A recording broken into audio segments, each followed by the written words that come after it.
Ini adalah 2 Samuel pasal 10. 2 Samuel pasal 10. Sesudah itu matilah Raja Bani Amon, dan Hanun anaknya menjadi raja menggantikan dia. Lalu berkatalah Daud, "Aku akan menunjukkan persahabatan kepada Hanun bin Nahas, sama seperti ayahnya telah menunjukkan persahabatan kepadaku." Sebab itu Daud menyuruh menyampaikan pesan turut berduka cita kepadanya dengan perantaraan pegawai-pegawainya karena kematian ayahnya.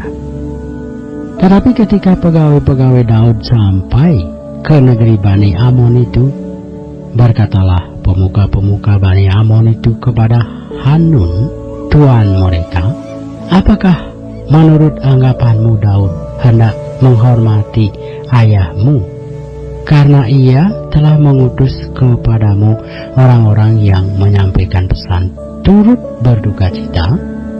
Bukankah dengan maksud untuk menyelidik kota ini, untuk mengintainya dan menghancurkannya, maka Daud mengutus pegawai-pegawainya itu kepadamu?" Lalu Hanun menyuruh menangkap pegawai-pegawai Daud itu. Disuruhnya mencukur setengah dari janggut mereka dan memotong pakaian mereka pada bagian tengah sampai pantat mereka. Kemudian dilepasnya mereka. Hal ini diberitahukan kepada Daud. Lalu disuruhnya orang menemui mereka, sebab orang-orang itu sangat dipermalukan. Raja berkata, "Tinggallah di Yeriko sampai janggutmu itu tumbuh, kemudian datanglah kembali."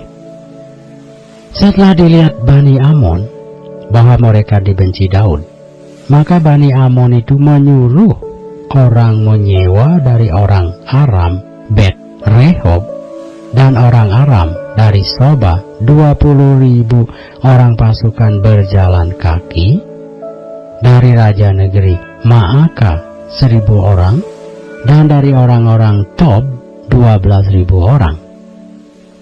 Ketika Daud mendengar hal itu, disuruhnyalah Yoab maju dengan segenap pasukan pahlawan. Lalu Bani Amon maju, diaturnya barisan perangnya di depan pintu gerbang, sedang orang Aram dari Soba dan dari Rehob dan orang-orang Tob dan Maaka ada tersendiri di padang. Ketika Yoab melihat bahwa serangan itu mengancam dia dari depan dan dari belakang, maka dipilihnyalah sebagian dari orang pilihan Israel, lalu ia mengatur barisan mereka berhadapan dengan orang Aram itu. Selebihnya dari rakyat itu ditempatkannya di bawah pimpinan Abisai adiknya, yang mengatur barisan mereka berhadapan dengan Bani Amon itu.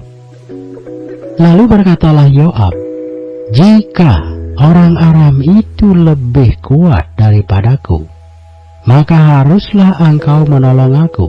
Tetapi jika Bani Amon itu lebih kuat daripadamu, maka aku akan datang menolong engkau.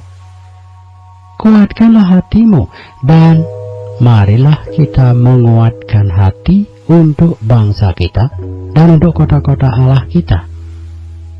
Tuhan kiranya melakukan yang baik di matanya." Lalu Yoab dan tentara yang bersama-sama dengan dia maju berperang melawan orang Aram, dan orang-orang itu melarikan diri dari hadapannya.